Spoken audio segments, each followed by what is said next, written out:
Hi, good afternoon.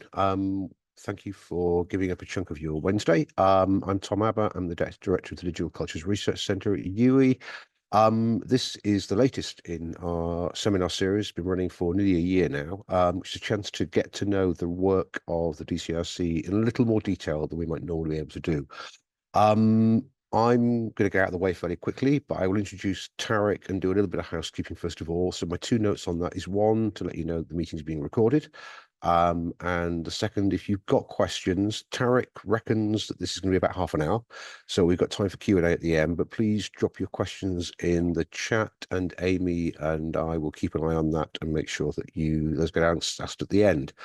The other thing to note is there's no seminar booked in for December. We're going to give you Christmas off. So we'll be back on the 29th of January, 2025. When did it become 2025? And watch your inboxes for the announcement on the speaker for that one. But it is my very great pleasure to introduce Tarek Virani to talk about, as you can see the title there, Resilient Region, a preliminary examination of organisational resilience in the West of England creative economy. Tarek, thank you. I will be quiet and lurk in the background, and over to you. All right, thanks, Tom. And thanks, Amy, for sorting this out. And thanks, Nick, for sorting this out as well. So yes, what I wanted to talk about today, first of all, I'm Tarek Virani. I'm an associate professor of creative industries at the University of the West of England. I'm going to talk about this notion of resilience with respect to the creative economy. And I entitled the talk Resilient Region question mark, a preliminary examination of organizational resilience in the West of England creative economy. And it is a question. Obviously, resilience is a huge topic.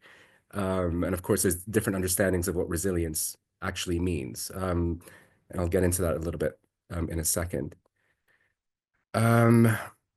So in a nutshell, the presentation is basically based on a tranche of workshops that were run over the summer of 2024 in the West of England region. So it was aimed at investigating and bolstering levels of organizational resilience within the region's creative and cultural economy. Now, this was thank you for this, by the way. These were part of the Culture West program. So many thanks to WECA for facilitating these workshops over the summer, and to the Culture West program, which is being run by WECA. So thank you, Zara, and thank you, Sarah, if you're here. So I guess what we did, basically, there's a sort of a background to this. We did a study during the pandemic, but just after the pandemic as well. It was about 18 months, spanning between 2020 towards the end and 2022, looking at this notion of organizational resilience. Now, what we did is we thought of resilience, or I guess the definitional parameters around resilience. And of course, as we all know, it's a huge topic, and there's many different understandings of what resilience actually means with respect to people that are working in the creative and cultural industries, let's say. What we did is we focused down on organizational level, right? So as opposed to thinking through notions of individual resilience. And the only reason we did this, we approached it, I admit, from a very sort of normative, almost positivist aspect. And we did this just to allow us to focus on the business-oriented end of the spectrum. But it also allowed us to think about the data that we were going to be able to collect and how we'd be able to present this with respect to policymakers and policy people as well, and academics and researchers. We came at this through a sort of more of, I guess, a normative type methodology. Now, of course, we had participants that were part of the workshops, and they were micro companies, so creative and cultural industries micro companies, mostly registered with Companies House. And some of the attendants and some of the participants were freelancers as well. Now, and I'll get into all that in a second. The actual workshops themselves were held in Bristol, Bath, South Gloucestershire, and Weston-super-Mare. And we had a pretty good turnout for most of them. If Zara's here, she'll probably attend to that. We had a total of 38 creative micro companies, including some freelancers. So what that immediately throws up is a pretty small, I guess, sample with respect to the organizations that we were looking at. But it was a nice sort of representation, I think, of the region. If you look at the total number of creative and cultural organizations that are specifically micro companies that exist in the region. So, but that being said, there's a caveat here. Data limitations do exist with respect to some of the stuff that I'll be presenting back to you. So they were run over the summer. The workshops themselves were run over the summer of 2024. Like I said, 38 micros in total. They were designed to discuss resilience, but were also useful in creating networks. So there was a lot of things that actually came out, a lot of appendages, I guess, that came out of the workshops themselves, including, of course, this the ever important notion of creating networks of support. And each participant, who were mainly founders and directors of these companies, used what we call the resilience toolkit, which I'll talk about in a second. The resilience toolkit. So with respect to the workshops, we ran through, of course, what we think, organizational resilience is, the definitions around that, the problems with respect to thinking about organizational resilience versus individual resilience, the reasons why we took this approach. And we built basically a toolkit, like I was saying, during the pandemic, well, from 2020 to about 2022, which I'll go into in a second. The toolkit itself is available for use. It is free. It is a diagnostic tool. It is not a business support tool. So that's just a compliant. It's free to use, like I was saying. It is GDPR compliant. It is not the type of toolkit that will promise organizations, sort of millions of pounds in the bank. It's not that kind of toolkit. Like I said, it's diagnostic, right? So it gives you a sense of where your creative or cultural organization or business micro company is with respect to the parameters that we've defined for this notion of resilience. Now, if it's okay with all of you, I'm going to share or show you the toolkit. And so if you go to the URL that I've just put up there right here. So this is the website in a nutshell. And it was designed by Mothership Studios, who have been fantastic with support with respect to putting it together and supporting it and helping us with all the sort of little bugs that have, sort of appeared over the past few years, which is inevitable with these types of toolkits. There's a menu, there's sort of an about, there's a how to use video over here, and then there's a sign in and register. So the toolkit itself, as it says right here, helps creative and cultural micro businesses calculate risk and provides tailored resources on improving resilience. So and you'll see that as we go through this.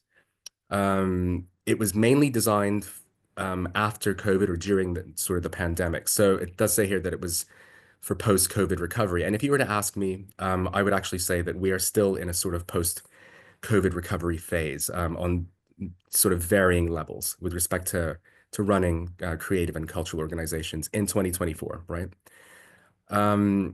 This notion of resilience and the reason why it was so important, obviously the pandemic had provided a pretty unique opportunity to think about the notion of organizational resilience for the creative and cultural economy because it was such an existential threat. But of course, it brings up the ideas and some of the patterns that we've been seeing over the 2020s of this notion of exogenous or external shocks that just seem to be inundating us on a regular basis. And as sort of scholars and people that are already and practitioners and policymakers as well involved in the creative and cultural industries, we know that it takes a certain amount of resilience to exist and be viable at the best of times, right? So when these things started to happen, especially the pandemic being the sort of watershed moment, it was an opportunity to think about how could we think about potentially operationalizing this notion of resilience for specifically creative and cultural micros. So how it works. So if you manage a creative or cultural micro business, you can use the resilience toolkit to calculate a resilience score. So what the toolkit does is it asks you a whole bunch of questions and it provides a score with respect to 10 sort of characteristics or markers of organizational resilience that we discovered through the research that we were doing. I should also say that we also did some preliminary research prior to the bigger sort of national work that we did to iron out some of these characteristics. Well, that's where they started to actually emerge. So it calculates a resilience score. It identifies specific areas to improve. You sort of, I guess the organizations receive resources curated for your needs, which we'll see in a second. It tracks your progress over time and it compares your performance with other businesses in the sector that you want. So whatever subsector that your creative and cultural organization belongs to, or the sort of wider creative and cultural economy. We had to be specific with respect to who the toolkit was for, right? So we ended up being quite specific. So obviously industry sector, creative or cultural, employees 1 to 9, probably 0 to 9 would be more accurate actually, if you're not counting directors, founders.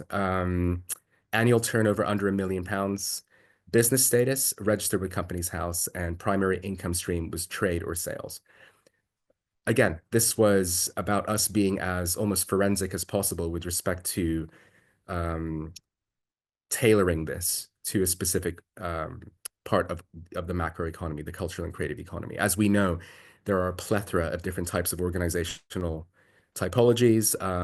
Multiple people wear multiple hats, whether it's being a freelancer as well as being the director of a company, as well as potentially working for another company, having a portfolio career.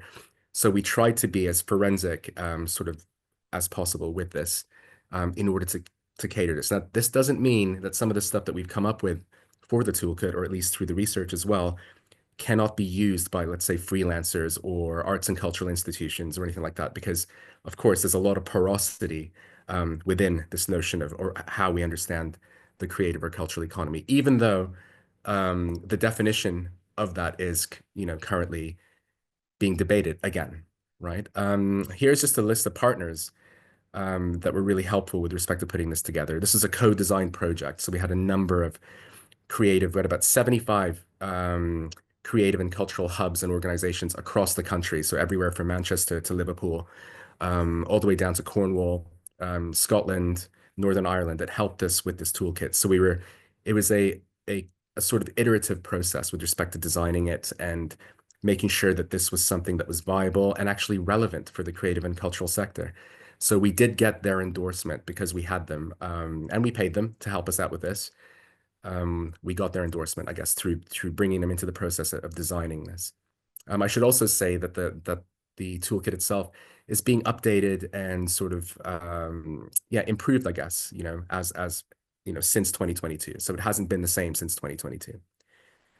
I guess the last thing is that we have a privacy policy here. It does store data, right? But it's GDPR compliant. Only very few people can see the data, i.e. me and the developer of the website. The data is used with, so once we run the workshops, we ask for consent. So we use the data for doing analysis that doesn't identify any of the organizations that have taken part in this. All right. And if it's okay with all of you, I'd like to just kind of walk through how this works. So of course, there's a dark mode and a light mode, depending on how you like that. And there's a sign in or register. And so if we just go to register, over here, it'll ask for a business name. So I'll just put in a fake name for now. And is your company, it asks whether your company is registered with Companies House. If you say no, the toolkit will automatically bounce you out of the site, right? So like I said, this is designed for companies that are registered with Companies House. Asks for sort of geographical data. So where's your organization primarily based? And the reason it does that is to tailor the resources specifically to your organization. Postcode is optional. Email, so I can just put for now. And for some reason, this is actually a good thing. It's very strict with respect to your password. So it will let you know if your password is strong or weak, and then you register.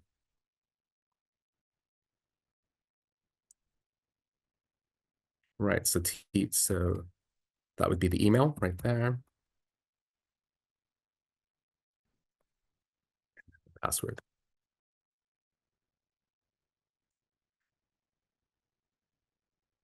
Okay, so the way it works is this, right? Right off the bat, now there is a like I was saying earlier in the menu, it does tell you how to use it. There is a video that shows users how to use the toolkit. Is that you add a year. The first thing it'll ask for is a year. It will provide you with a sort of spider diagram with respect to the characteristics of organizational resilience that we have sort of landed on. Again, this was through the research. So 18 months worth of research, and again, some research prior to that. And then it asks you a bunch of questions and it will give you a sort of resilience score. So if we were to add year, let's say now the question, some of the questions are different here. So if I was to start with 2016, it would not ask you questions about the pandemic. So it does have questions that are specific to the pandemic with respect to certain aspects of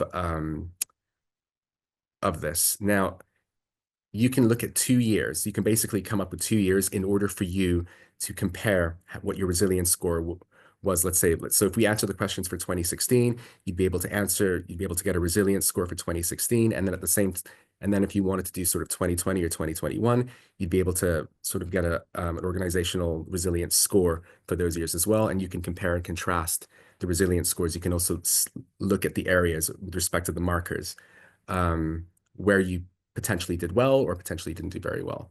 So let's say we went, instead of 2016, let's go 2020.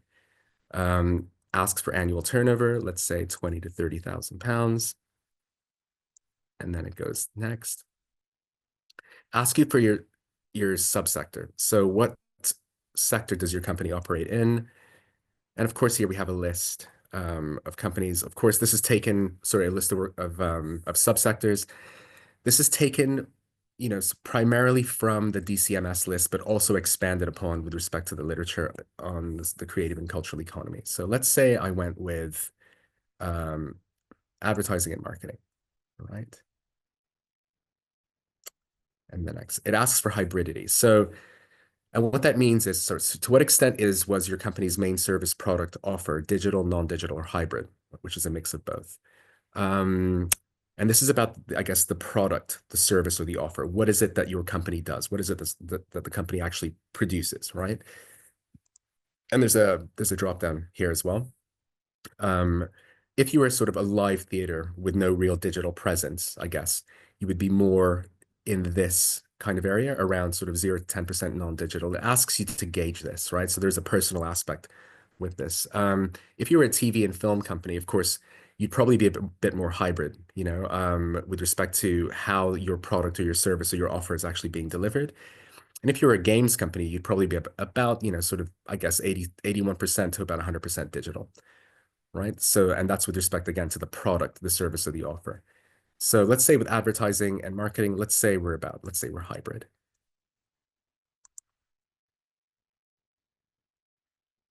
How many employees, so how many people did you employ this year?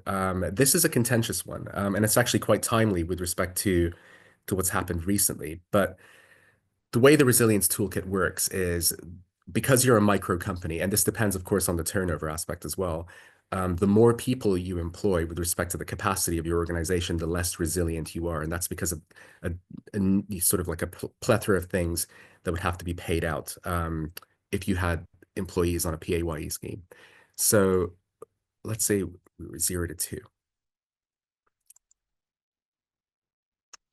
It asks if you have an online business model. And again, so it does give you examples here and it explains.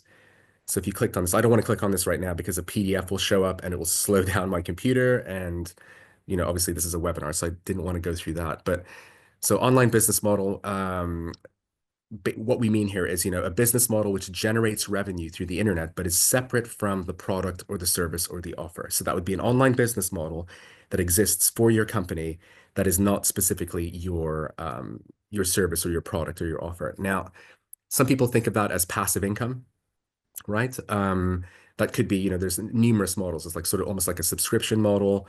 Patreon is an example of this. All sorts of different online business models that exist that this question is basically about. So did your business have an online business model basically for that year? Let's say yes. And then, of course, some of the questions get expanded. So what percentage of your income came from your online business model? It does get a bit forensic. So let's say 15 to 30%.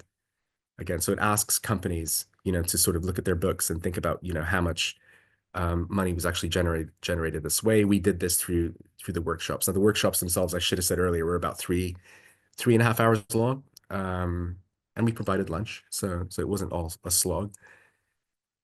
Pivoting. So was your company able to pivot or repurpose your main product service offer in order to generate revenue? Pivoting was a huge topic, I guess, during the pandemic. But of course, prior to the pandemic as well, this notion of pivoting, and I would say after as well, is an important aspect of actually being in the creative and cultural economy. Having your main product, service, or offer is great, but it's always good to hear of where your where that could go if things went south for your organization. So there's obviously an option here which said pivot was not necessary because, and I should have actually started with this before we started with this. When we did the survey across the country, we found, and this is also when we focused on the Southwest region, we found about 23 to 25% organizations that were not affected by the pandemic at all or actually did incredibly well, right? And it was through those organizations that we started to extrapolate what these notions of organization resilience actually looks like. So let's say yes with respect to pivot. And again, so there's more questions. So how much revenue were you able to generate from pivoting your main product, service, or offer? So let's say 15 to 30. Again, these are just random numbers. Will this pivot or repurpose be something that your company will use long term? Let's say yes. And was your company able to pivot or repurpose some of your activities or skills in order to generate revenue? So the difference between that and the product, service, or offer is basically around knowledge. Sometimes, and what we saw through the research was that sometimes an organization would completely change their product, service, or offer. And it wasn't actually a pivot because there was no connection to the original idea in the first place.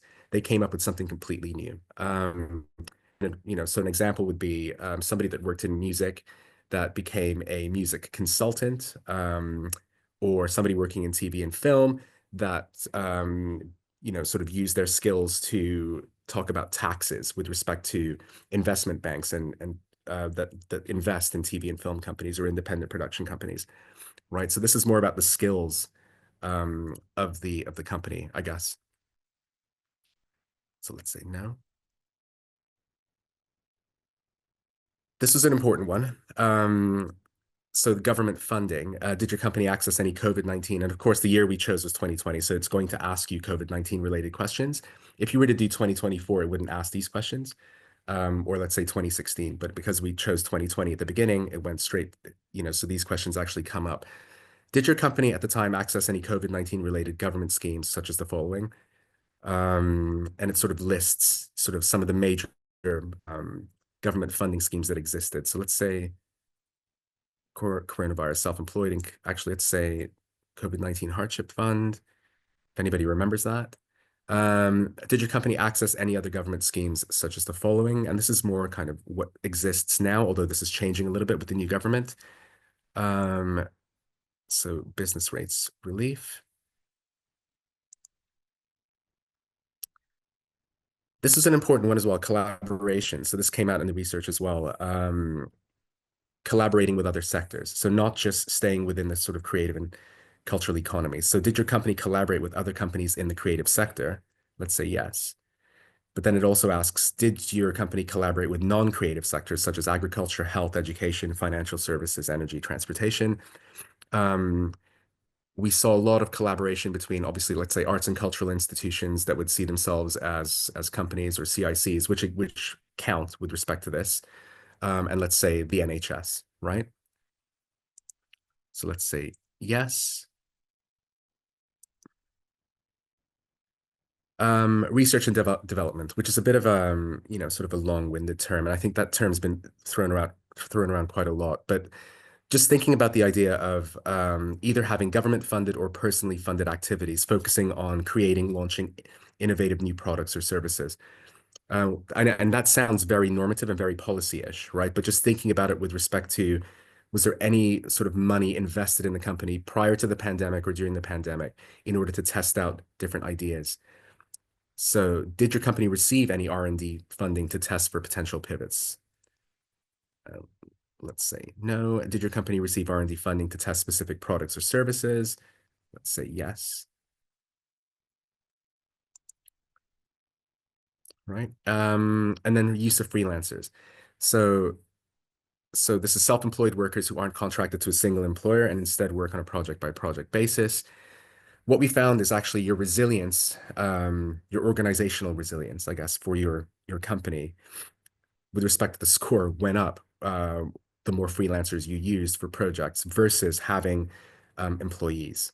Again, that depends on the scale of your company, right? Or where your company is, right? Of course, every company wants to get to a situation where they're stable enough to offer stable employment sort of for employees, but that's not always the case, in a sector that is highly risky, right? On so many different levels. So did you employ freelancers? And it asks again, yes, for every contracted position, yes, for some contracted projects, or no. So let's say yes for some. Now, another thing I should add is these questions are obviously based on the markers of resilience, right? So obviously this marker would be around freelancing, but they're weighted differently. So the methodology that we use was a little bit different. For instance, the pivoting um, uh, characteristic, I guess, or marker was weighted more than the collaboration marker. And that was because there was more of a statistical significance when we actually did the analysis with respect to pivoting than there was with collaboration, although there was a little bit of, sort of a slight sort of statistical significance with respect to collaboration. Um, they, yeah, so I'll continue.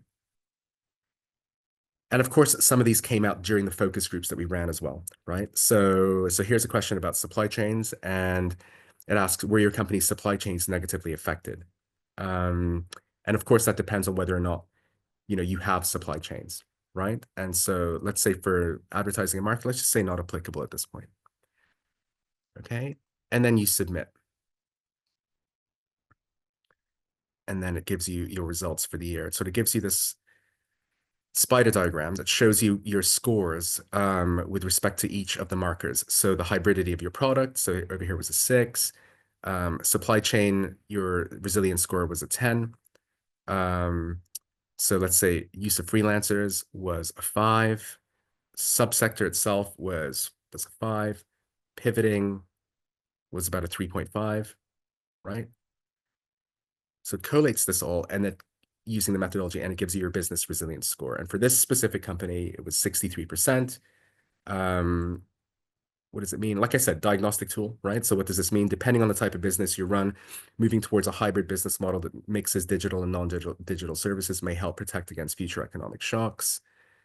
And then these are some of the resources that were sort of recommended for you, right? So a number of articles, and some of these are videos as well that that are tailored to the answers.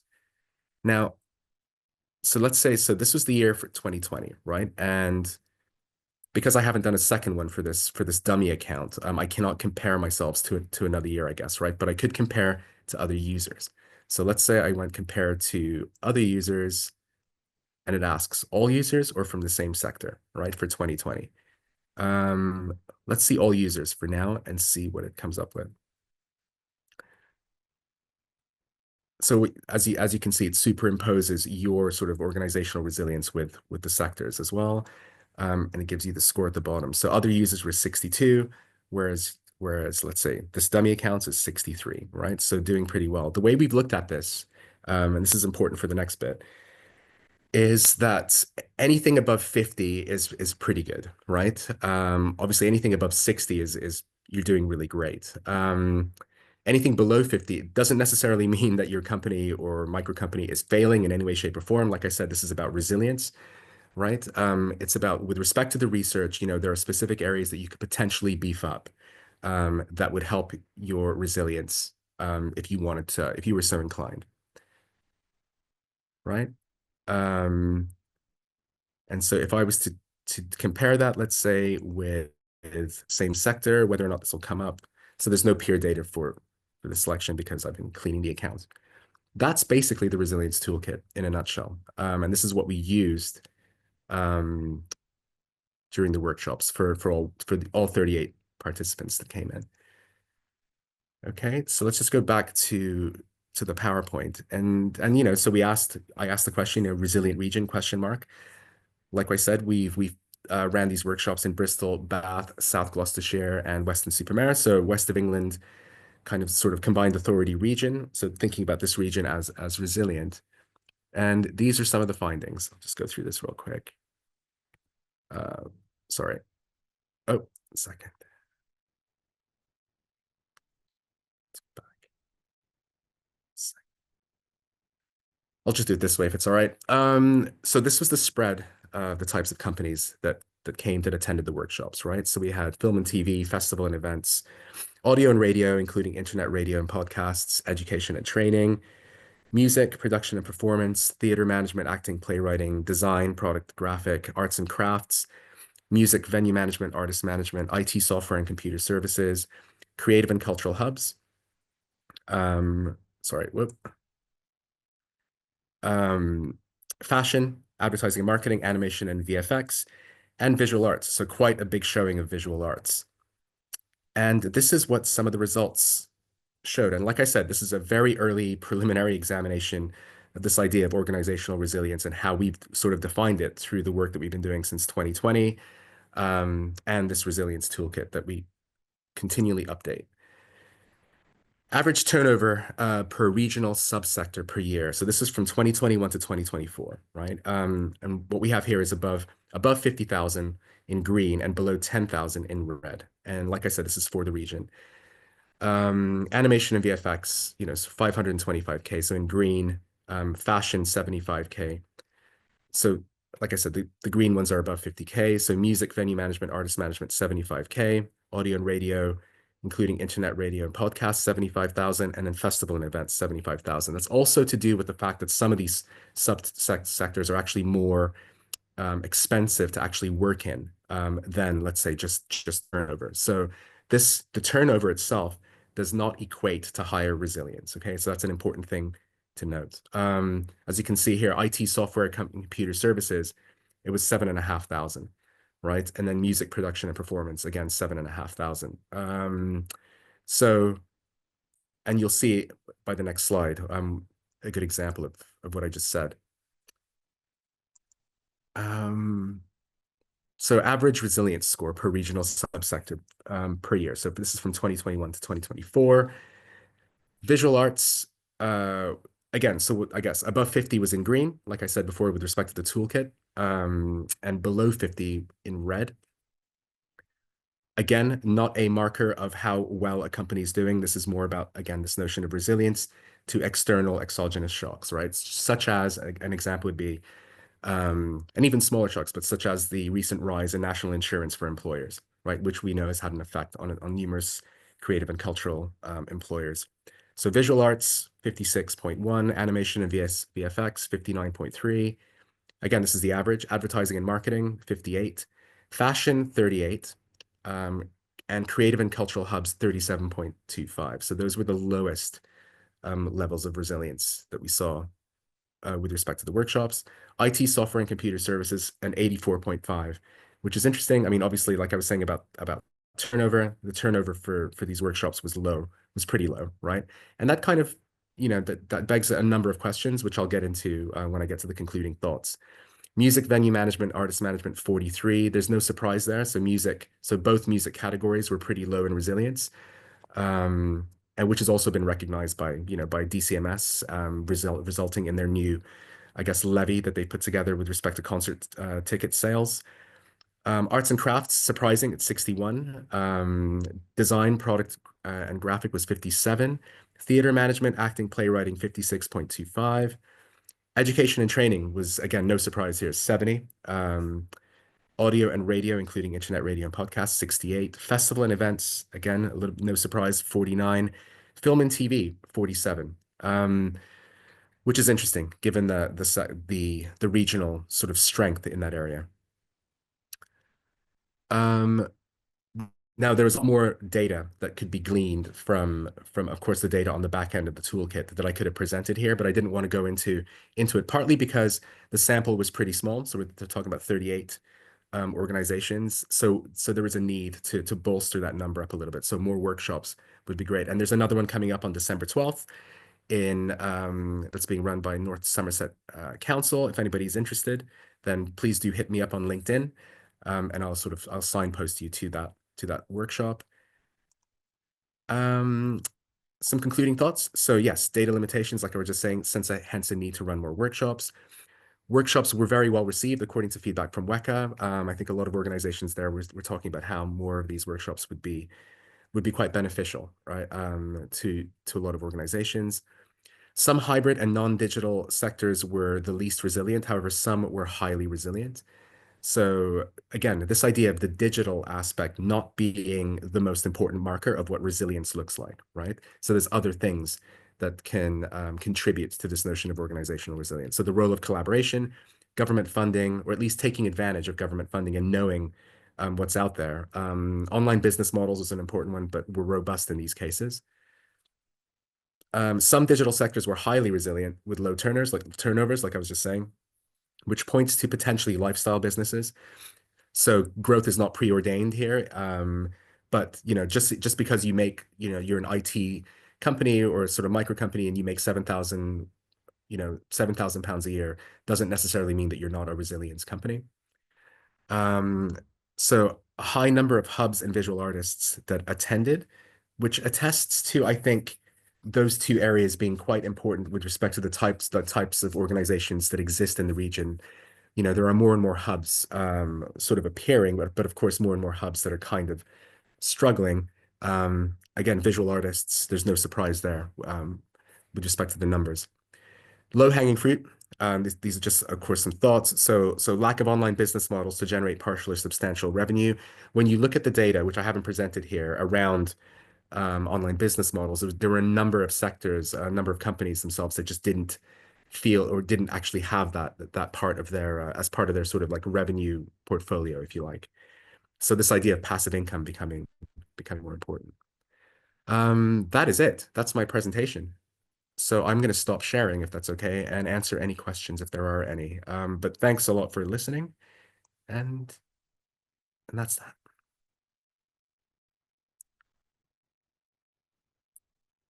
Thank you, Tarek. We haven't had any questions so far, but Okay. if anyone wanted to pop any questions in the Q&A or raise your hand and ask them, please feel free to do so. While we're waiting for that, Tarek, thank you. I'm going to jump in with one quickly. And, well, two questions. One, you kind of preempted this a little bit in the kind of the back end of the talk. As you say, this is regional data. It's reasonably limited into what you've got. What, other than running more workshops, is there anything you could do to make that data more robust? It's a good question. Thanks, Tom. So a problem that we have found with the workshop is obviously there was a lot of spamming happening. So a lot of companies so when I went into I'll give you an example. So within the span of a week, there was a situation where we had about 270 site registrations going through the website, which is very odd, And so I went through them on the back end, and actually a lot of them were spam. What I'm finding now is that actually having the workshops and the toolkit together is a lot better with respect to the quality of the data that we're trying to generate and with respect to helping out creative and cultural organizations in this area. So yeah, it would be great to get the numbers, but of course the quality of the answers matters more than the numbers. So even though we only had 38, I chose these 38, basically. These were based on the workshop. So the toolkit itself does have more data, from other organizations, and we could sort of create a more aggregate picture. But the accuracy of that, should be taken with a sort of huge, just, caveated, right, on numerous levels. It's all about the data, Tom, to answer that question, It's right? always all about the data. Yeah, Okay. I'm just trying to figure out whether or not the data is robust enough to actually make decisions with respect to, let's say, thinking about policy and the research that we're actually doing. Yeah, which brings me on to the first question online, and which kind of Liz has picked up on something that was my second question. And the question Liz has asked is the data being collected in the toolkit being used for ongoing research? And if I can add to that, Liz, my question is, what do you do with it now? Where does it go next? Yeah, so I mean, so this is obviously there's always plans for research, right? And it would be good to think about, again, if I could get the numbers and the quality, if I could get to a point where I'm happy with every single response that the toolkit has, then that would lead to sort of more sort of in-depth research with respect to that. Of course, we want to use this framework because, I mean, we've run enough workshops, and Nick is, can sort of test to that, but we're confident enough with the toolkit that we can actually use this as the basis for, let's say, more research around potentially expanding it or thinking about how this typology, this framework around resilience might work for a sector as complex as the creative and cultural one. There is an issue with respect to typologies. So yes, we sort of double down on the creative micros aspect, but we all know that, the sector is hugely made up of freelancers as well. So this type of framing, this type of framework might potentially be useful for freelancers as well.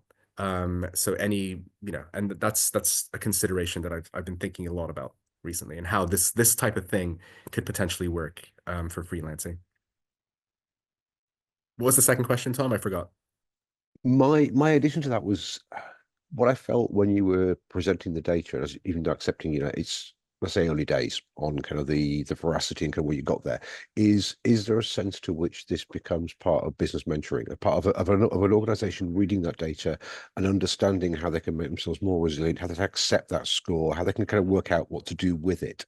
Because the data's the data, but it's like, where does it go next? No, that's right. And that's all about confidence, I guess, right? With respect to the actual to the information that needs there. So I guess more analysis needs to be done. And I would like to just, take a year out and basically, which is never going to happen, but take a year out to think about how to do statistical analysis around the data that's already collected to see how powerful that data is with respect to correlations or maybe any sort of statistical significance with respect to how businesses run their businesses. Like I was saying at the beginning, it's a diagnostic tool. It's not a business support tool. And I think what you're sort of alluding to is how this moves into the sort of business support toolbox.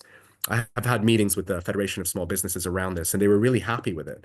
And they had, sort of all these questions about the methodology, and they were sort of very satisfied with it. But I think having those conversations with them was really helpful with respect to stepping back for a second and saying, how do we make this more accurate? And with everything changing, I guess, in the background as well, and the sector itself fluctuating in so many different ways, the notion of business acumen itself is changing, right? And like I said, just talking about opening up the idea of passive income for a creative and cultural organization that runs a cafe in Weston-super-Mare is an interesting question. It's an interesting conundrum to have. That in itself is a research project, right? So like I said, it's purposefully kind of broad, but I think it does point to areas that people can think about with respect to some of this notion of organizational resilience that we're trying to substantiate, I guess. Sure, and you're right. I was definitely leaning toward a kind of the toolkit end of it, of what it does within a business. We've got 4 more questions. So the next one, which is from an anonymous attendee, perhaps an unusual question, Tarek, but do you know what service Studio Mothership used to create the website for the toolkit? It's a very unique design. Oh God, I did the service. I think it's WordPress. I think. So it's a WordPress template, it's pulled together. I think so. Do not quote me on that. I am not 100% sure. Okay. Which means that this person probably likes the website, which is great. Thank you for that. Yeah. We actually spent a lot of time on the sort of aesthetics and getting it right aesthetically. So as you can imagine, working with 75 creative and cultural organizations across the UK, it was not easy to get consensus around what it should look like, but I think everybody was happy with it at the end. Naming the cat. Question from Luke Reed, who apologizes because he came in towards the end, but how did you differentiate between industries, and does that map to DCMS national data? Yes, so it maps to it, but we also sort of expanded the literature and added sort of a more sort of nuanced list, if that makes any sense, right? Because as we all know, the DCMS list is pretty limited with respect to again, like I was saying, the changing typologies that exist within the creative and cultural economy, right? So, where would podcasting sit in the DCMS list is a question, right? That was just an example. So we had to expand the list in order to deal with that. And I think that's an ongoing exercise, right? There's more and more work being created around, sort of, there are more sort of, I guess, subsectors that are starting to emerge within the creative and cultural economy and how we understand it. So expect that list to grow, definitely. Okay. Two more. One from Juliet, or Juliet's iPhone, but it's Juliet. Great that you're working with WECA. Do you have any plans to continue this relationship? And are you posing any policy recommendations, advice based on your research? Yes. So I mean, obviously ongoing discussions, with WECA about this. Like I said, there's a bit of interest obviously in the region, which is great. I'm running another workshop on December 12th in Weston-super-Mare. So, and that would be for North Somerset Council, again, using the toolkit and then thinking about this. So yeah, I think, like I said, ongoing work, gathering data, building momentum with respect to the region and the toolkit, coming up with a narrative will be important, I think. But yes, as far as I know, WECA are pretty happy with this. And yes, we hopefully will continue the relationship, especially through the Culture West program, which I think has been pretty good, even though it hasn't been running for that long. Okay, and finally, before Amy mutes me because James Tarek is talking up to my right, Rhonda Spicer, are you aware of any equivalent research in other regions for comparison? Around this specific notion of organizational resilience, I'm actually not aware of. But I should probably have a look. I'm pretty sure, I mean, I'm sure that there are people doing work on resilience all over the place, right? So, and like I said, that depends on your definition of what this means, right? With respect to the sector. What I've seen mostly is around the notion of individual resilience. So how individuals, have been dealing with exogenous and external shocks, right? And how that affects aspects like mental health, sort of lifestyle changes, all sorts of different aspects with respect to individual, which is really important. We just were not able to facilitate that type of research with respect to this, with respect to what we wanted to do. I have not seen any, but I wouldn't be surprised if there is. Yeah. Okay, and my last one, which didn't come in the chat, is because it's Nick and Nick's an outlier. Is when it put in the chat rather than Q&A. Do you have any intention to look more significantly at regional variation on a national scale with the differing interventions across combined authorities and metro regions? I think that would be quite the exercise, and I also think it would be amazing to do something like that. But what I do feel is important, and like I said, the toolkit came out in 2022, right? So it's only been around for about 2 years.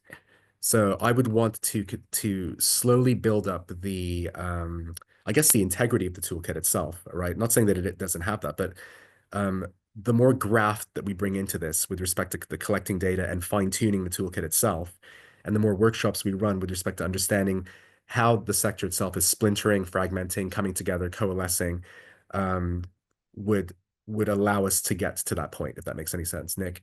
So, I wouldn't say it's a slow burn. I actually expected, after 2022, the world has changed quite dramatically. So what's it going to look like in 2025, 26, 27? That's all going to have a sort of a hand in how this works. Especially as we start to reconfigure our responses to things like, the latest budget and, the past 14 years and all the sort of political implications and ramifications around budgeting, which is really important as well to bring into this. I hope that answers that, Nick. Basically, slow burn, but yes, that would be fantastic. Okay, we are out of questions. We're not out of time. Tarek, any final thoughts before we let everybody go?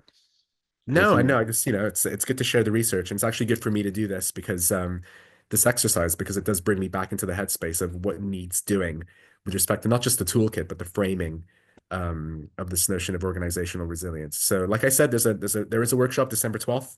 So hit me up on LinkedIn if you're interested. There is an edited volume potentially coming out pretty soon on organizational resilience that's more global looking. So it looks at different aspects of this notion of resilience from across the world.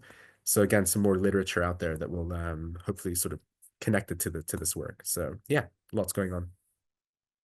Brilliant. Okay, thank you very much. We're going to give people back some time, or 9 minutes between now and 2 o'clock. Thank you for lunchtime. Thank you, Tarek, for the presentation. Thank you, everybody, for the questions. We are back in January with the next one of these toward the end of January, 29th. But yeah, Tarek, thank you very much again. And everybody, back to your day.